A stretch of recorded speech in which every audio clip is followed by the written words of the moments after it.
Hello, नमस्कार दोस्तों। मेरा नाम पंकज जाटव है। जैसा कि आपको पता है, मैं और मेरे पापा वेटनरी फील्ड में प्रैक्टिस करते हैं। आज जो मैं आपके सामने केस लेकर के आया हूँ, यह केस है इम्पेक्शन ऑफ रूमन, मतलब रूमन का चोक हो जाना। केस की हिस्ट्री मैं आपको बताता हूँ। पशु मालिक से बात करने पर हमें पता चला कि पशु मालिक ने अपने ही पशु को 5 से 7 किलो शक्कर का सीरा बनाकर पिला दिया है। जिस वजह से जिस दिन से पशु ने शक्कर का सीरा पिया या खाया है, उस दिन से वह ना तो कुछ खा रहा है, ना तो कुछ पी रहा है।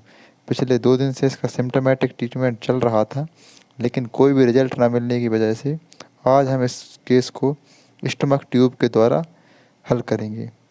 देखिए, सबसे पहले मैं आपको बताता हूँ कि स्टमक ट्यूब को कैसे पास किया जाता है। सबसे पहले आप अपने अंगूठे से एनिमल की टंग को पकड़ेंगे, मतलब दबाएंगे नीचे वाले साइड। और आप उसको जबड़ा को भी पकड़ लेंगे टंग से, टंग को और जबड़े को पकड़ लेंगे। और धीरे धीरे दूसरे हाथ से स्टमक ट्यूब को मुंह के रास्ते उसकी आहार नाल में डालते जाएंगे। आप ध्यान रखेंगे कि उसकी जो स्टमक ट्यूब है वह आहार नाल में ही जाए, श्वास नाल में ना जाए। नहीं तो अगर स्टमक ट्यूब आहार नाल की जगह श्वास नली में चली जाएगी तो ट्रेंचिंग निमोनिया होने के कारण पशु की मौत भी हो सकती है। इसलिए आप स्टमक ट्यूब पास करते समय ध्यान रखें कि जो स्टमक ट्यूब है वह उसके रूमन में ही जाए, मीन्स आहार नाल में ही जाए। जब तक आपको पुष्टि ना हो तब तक आप उसमें पानी का प्रेशर ना दें। देखिए, यह जो केस है मैं आपको बता रहा हूँ। सबसे पहले मैंने इसमें चेक कर लिया है कि यह इस रूमन में ही गया है, तब मैं इसमें वाटर का प्रेशर दे रहा हूँ। मैं आपको बताता हूँ कि स्टमक ट्यूब क्या होती है। स्टमक ट्यूब एक लचीली नली होती है जिसे मुंह के रास्ते, खाने के रास्ते सीधा रूमन में डाला जाता है। किन किन कारणों में या किन किन कंडीशनों में हम स्टमक ट्यूब का उपयोग कर सकते हैं वो भी आपको बताता हूँ। आमतौर पर हम स्टमक ट्यूब का उपयोग इम्पेक्शन ऑफ रूमन में ही करते हैं, बट जब कभी पशु जहर खा ले, कीटनाशक की दवाइयाँ जो रखी होती हैं अपने घर पे, कभी वो गलती से खा ले, तब भी अपन को स्टमक ट्यूब का उपयोग करना है और जितनी जल्दी हो सके उतनी जल्दी करना है। और किसी प्रकार का अपशिष्ट पदार्थ खा ले जो उसके रूमन के लिए सही नहीं है, जो उसके रूमन की मोटिलिटी को डिक्रीज़ या ख़त्म कर सकता है, उस कंडीशन में अपन को स्टमक ट्यूब का उपयोग करना है। और देखिए, धीरे धीरे स्टमक ट्यूब से मैं इंजेस्टा को बाहर निकाल रहा हूँ। 3 दिन से इसने कुछ नहीं खाया था, इसलिए इसका रूमन पूरी तरह सूख के चिपक गया था, जो इंजेस्टा है उसकी बॉल पे चिपक गया था। इसलिए अपन इसको बार बार वाटर का प्रेशर देकर इंजेस्टा को अंदर ही मिला रहे हैं और फिर वो स्टमक ट्यूब के द्वारा बाहर आएगा। मैं आपको बता रहा था कि स्टमक ट्यूब का कब का उपयोग करना है। दूसरी बात यह है, स्टमक ट्यूब का आप उपयोग यूरिया पॉइजनिंग में करें। यूरिया पॉइजनिंग में करने पर इसके अच्छे रिजल्ट हैं और 100% रिकवरी होती है। जैसा कि मैं बता दूं, इससे पहले मैंने यूरिया पॉइजनिंग का केस भी कर रखा है और मैंने यूरिया पॉइजनिंग में स्टमक ट्यूब का उपयोग किया था। वह पशु 100% बच चुका है और अभी स्वस्थ है। देखिए, अभी निष्ठा बाहर आने लगा है दोस्तों। आप यूरिया पॉइजनिंग में स्टमक ट्यूब का उपयोग ज़रूर करें। अभी देखिए, पानी का प्रेशर लगा रहे हैं हम फिर से। धीरे धीरे करके इंजेस्टा हम बाहर निकालेंगे।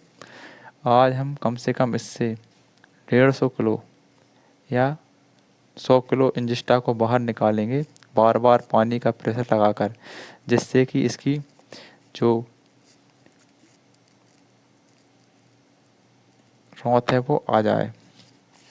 जो माइक्रोब्स जो ख़त्म हो गए हैं उनको बनाने के लिए अपन प्रीबायोटिक प्रोबायोटिक का उपयोग भी करेंगे। देखिए, धीरे धीरे करके इंजेस्टा बाहर आ रहा है। यह वीडियो कोई और बना रहा है तो वो क्लियर नहीं बना पा रहा है, लेकिन हाँ, इंजेस्टा सटक से बाहर आ रहा है, आपको दिख रहा होगा। मैं आपको और दिखा दूंगा अभी थोड़ी देर में। देखिए, हाँ ये वीडियो थोड़ा लॉन्ग हो सकता है, मैंने फिर भी जितना हो सके उतना शॉर्ट करने की कोशिश की है, बट यह वीडियो कम से कम 1 घंटे का था। अभी आप देखिए, मैंने आपको 20 मिनट में इसका पूरा इंजिस्टा को बाहर निकाल के दिखाया है। देखिए, धीरे धीरे पानी का प्रेशर अपन बार बार बनाते जाएंगे और धीरे धीरे करके इंजिस्टा को बाहर निकालेंगे। देखिए आप, इंजिस्टा आप किस किस कंडीशन में बाहर निकालना पड़ता है। एक तो पॉइजनिंग के केस हो गया, यूरिया पॉइजनिंग हो गई, या कोई ऐसा पदार्थ खा ले जो पच ना रहा हो एनिमल को, उस कंडीशन में अपन को स्टमक ट्यूब का उपयोग करना चाहिए। या जानवर बहुत दिन से फूला हुआ है, तब भी अपन को स्टमक ट्यूब का उपयोग करना चाहिए। मतलब उसका बार बार फूल रहा है, फूल नहीं उतर रहा है। या तो आपका पशु ग्रेन्स खा ले, जैसे सोयाबीन हो गया या चने हो गए। जब बहुत ज़्यादा मात्रा में एकदम से चने या सोयाबीन या ऐसा कुछ पदार्थ खा ले जो फूलता हो पेट में जाके, तब भी आपको स्टमक ट्यूब का उपयोग ही करना है। तभी आप अपने एनिमल को बचा पाएंगे, अच्छे रिजल्ट उसी में आ पाएंगे। और आप जैसे दवाइयाँ ववाइयाँ खिलाना हो, तब भी आप स्टमक ट्यूब का उपयोग कर सकते हैं। अगर जानवर कई जहरीले पदार्थ खा ले, तब भी आप इसका उपयोग कर सकते हैं। रूमन में जमा तरल पदार्थ, सड़ने वाली गैसें को निकालने के लिए भी अपन स्टमक ट्यूब का उपयोग करते हैं। देखिए, स्टमक ट्यूब से वो देखिए इंजिस्टा बाहर आने लगा है, हमारा काम सक्सेसफुल रहा। अब अपन धीरे धीरे करके इसका कम से कम 150 किलो इंजिस्टा बाहर निकालेंगे।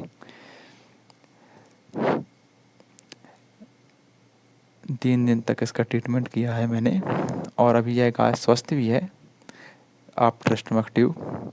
अगर स्टमक ट्यूब इसमें यूज़ नहीं करते तो इसका का मरना तय था 100%, क्योंकि इसने 3 दिन से कुछ भी नहीं खाया था, बिल्कुल कुछ भी नहीं।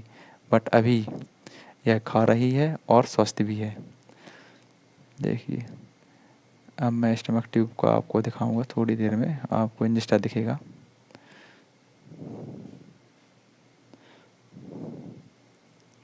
पानी का प्रेशर लगाना पड़ेगा फिर से। क्या है, इसका पेट बहुत ज़्यादा सूख चुका था, मतलब इसने पानी भी नहीं पिया था पिछले 3 दिन से। इस वजह से इतना समय लग रहा है अपन को इंजिस्टा बाहर निकालने में। सबसे पहले पानी को रूमन में भरा जाएगा, फिर सटक के द्वारा उस रूमन को पूरा हिलाया जाएगा। फिर हिलाने के बाद फिर रूमन का जो प्रेशर है वो बनेगा, फिर स्टमक से इंजिस्टा बाहर आएगा। आप सोच सकते हैं कि 5 किलो अगर कोई गाय 5 किलो शक्कर का सीरा पी ले तो क्या कंडीशन हो सकती है गाय की। देखिए, इंजिस्टा बाहर आने लगा है, वो देखिए। देखिए, ये देखिए, अभी इंजिस्टा बाहर आने लगा है पूरा। देखिए कितना प्रेशर से आ रहा है। पर क्या करें, वो बहुत ज़्यादा उसकी बॉल जो रूमन की बॉल से चिपका हुआ है, इस वजह से कंडीशन ख़राब है। हमको बार बार कंटिन्यू हमें ये करते रहना पड़ेगा, आगे पीछे स्लो स्लो स्लो स्लो, तभी वह धीरे धीरे धीरे धीरे बाहर आ पाएगा। ऐसे ही करते करते हम कम से कम 100 से 150 किलो इसका इंजिस्टा बाहर निकालेंगे। जिसके बाद अपन से कुछ फ्लूइड थेरेपी भी देंगे, जिससे कि इसका डिहाइड्रेशन दूर हो सके, और सिम्टोमेटिक ट्रीटमेंट भी चालू रखेंगे। देखिए कितना इंजिस्टा बाहर आ रहा है, देखिए, देखते रहिए आप।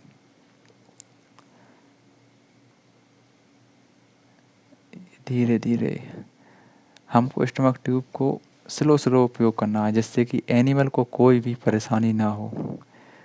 अगर एनिमल कोई परेशानी नहीं होगी तो वह शांति से खड़ा रहेगा। अपन तो एनिमल को बचाने के लिए ही स्टमक ट्यूब का उपयोग कर रहे हैं। ऐसा नहीं है कि अगर अपन स्टमक ट्यूब का उपयोग नहीं करते तो वैसे भी एनिमल ख़त्म होने वाला था। धीरे धीरे अपन स्टमक ट्यूब से पूरा इंजिस्टा बाहर निकालेंगे।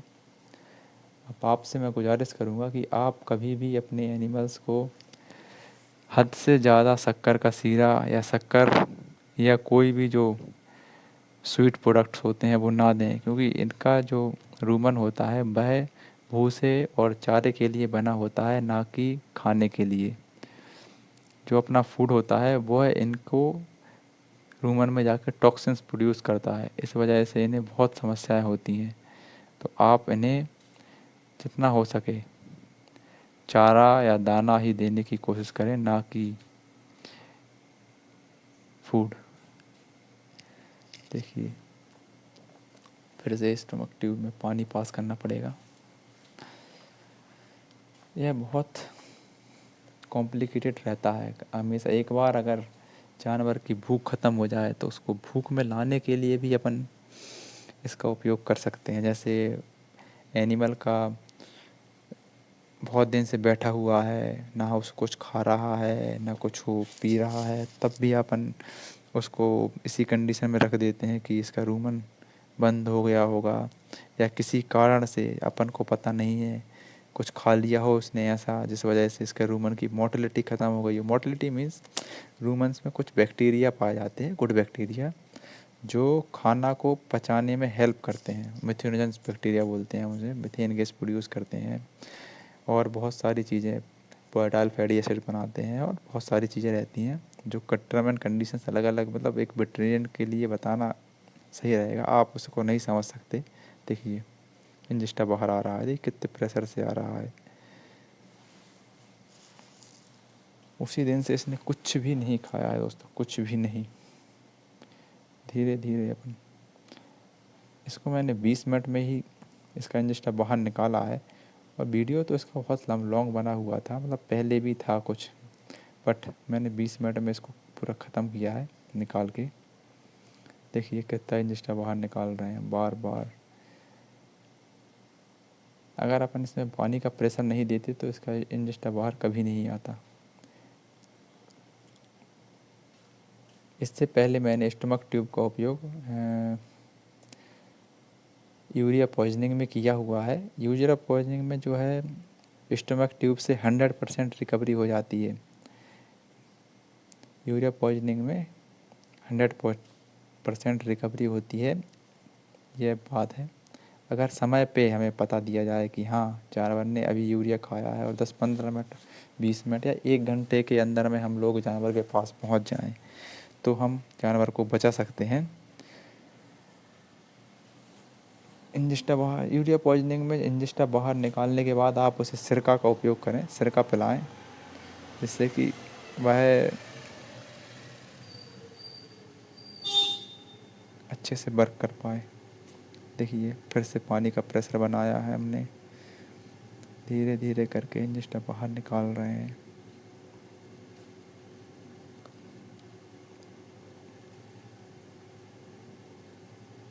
जहर को निकालने के लिए यही एक मतलब जो शक्कर इन्होंने खिलाई थी 4 से 5 किलो से ऊपर, वह रूमन में जाके वह जहर बन गई है गाय के लिए। अब हम उस जहर को बाहर निकाल रहे हैं, आप ऐसा समझ सकते हैं। और बगैर उसको निकाले इसको कभी भी नहीं बचाया जा सकता था, लेकिन जब हमने इसको सही कर लिया और इसकी जो इंजेस्टा को बाहर निकाल दिया, तब यह अच्छे से चरने लगी। और हमने इसे 2 दिन सिम्टोमेटिक ट्रीटमेंट पे रखा हुआ था। इसके बाद पशु मालिक ने हमें बताया कि गाय बिल्कुल स्वस्थ है, चल रही है, फिर रही है, खाना खा रही है, और जैसी पहली थी वैसी आते जा रही है। एकदम से नहीं आती हैं, धीरे धीरे एनिमल अपनी नॉर्मल कंडीशन पे आता है। देखिए आप, यह पशु मालिक से बात करता हुआ मैं इंजेस्टा को बाहर निकाल रहा हूँ। जो प्रेशर रहता है वो अच्छे से बनाना पड़ता है। आप कभी भी स्टमक ट्यूब का उपयोग विदाउट वेटनेरियन ना करें। एक प्रैक्टिशनर वेटनेरियन से ही स्टमक ट्यूब का उपयोग कराएं, जिस पे आपको भरोसा हो। और स्टमक ट्यूब में आप जो पानी पास करें वह प्रेशर के साथ पास करें, नहीं तो कोई भी प्रॉब्लम हो सकती है। जैसे कि पानी का प्रेशर सही नहीं रहेगा तो पानी अंदर नहीं जाएगा रूमन में, तो फिर इसका वो प्रेशर क्रिएट नहीं होगा जो अपन बनाना चाहते हैं, जिससे कि बाहर आ सके इंजेस्टा।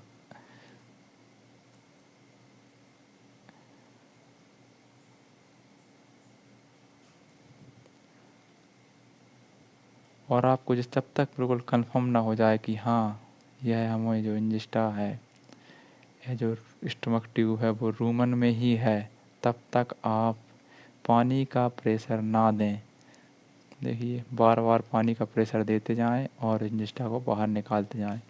यह इम्पेक्शन ऑफ रूमन में ही करना है। जब जानवर बहुत ज़्यादा फूला रहता है ना, तब यह एक ही बार करने या 2 बार करने की ज़रूरत रहती है, क्योंकि जानवर के पेट में पहले से ही बहुत ज़्यादा गैस और वाटर फिल रहता है, उस वजह से वो प्रेशर बना जाता है। लेकिन जब जानवर 3 दिन से कुछ नहीं खाता है, ना पानी पीता है, तब उसका जो रूमन है वह रूमन की जो वॉल्व है उससे पूरा भूसा और जो भी इंजेस्टा है वो चिपक जाता है। तब अपन को उसमें पानी भरना पड़ता है, पहले रूमन में कम से कम 50 लीटर, और फिर षटक को बहुत देर तक हिलाना पड़ता है। हिलाने के बाद जब इंजेस्टा पानी के साथ घुल जाता है, तभी इंजेस्टा बाहर आता है, ऐसे बाहर नहीं आता है, क्योंकि हमने पहले इसमें कम से कम 50 लीटर पानी अंदर डाला, फिर उसको हिलाया, पूरा इंजेस्टा उसमें घुला, फिर इसके बाद धीरे धीरे करके हमने 100 लीटर इंजेस्टा निकाला है, बार बार पानी अंदर करते करते बाहर करते करते। आपसे अनुरोध है, आप कभी भी जानवर को शक्कर का सीरा ना दें, ना ही गुड़ का सीरा दें। जहाँ तक हो सके आप सिर्फ और सिर्फ गाय के लिए चारा, भूसा या दाना, दाना भी लिमिटेड मात्रा में, ज़्यादा नहीं देना है, कम से कम मात्रा में दाना दें। धन्यवाद।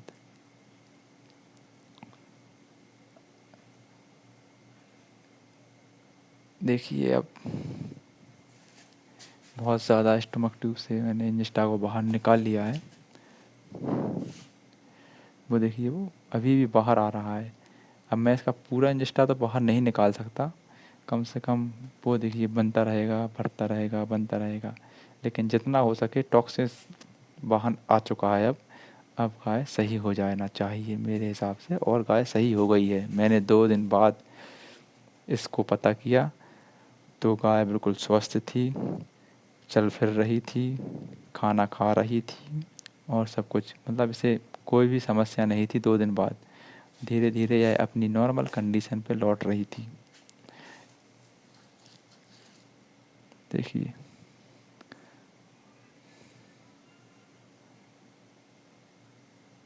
स्टमक ट्यूब का उपयोग कैसे करते हैं आप सब जान चुके हैं। अगर आपको और अच्छे से वीडियो देखना है या जानना है तो आप इसे सपोर्ट करें।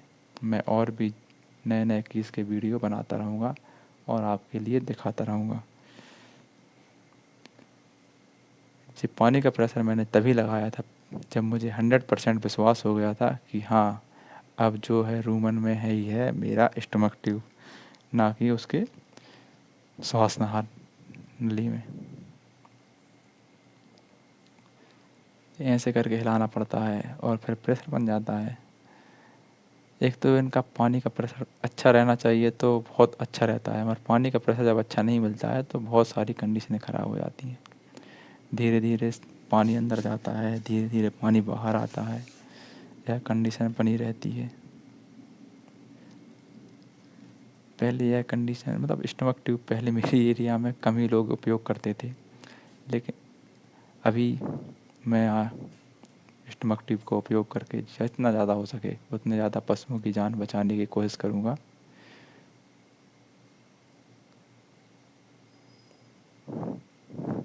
देखिए, इसका स्टमक मैंने ट्यूब से पूरा खाली इंजेक्ट कर दिया है, लगभग 101 लीटर। अब इसमें कुछ नहीं बचा है। अब मैं स्टमक ट्यूब को बाहर निकाल लूँगा और गाय को रिलैक्स करने दूँगा। देखिए, वो स्टमक ट्यूब मैंने बाहर निकाल ली है। अभी मैं 2 दिन तक इसे मॉनिटरिंग की है और अब ये गाय स्वस्थ है, चल फिर रही है। धन्यवाद।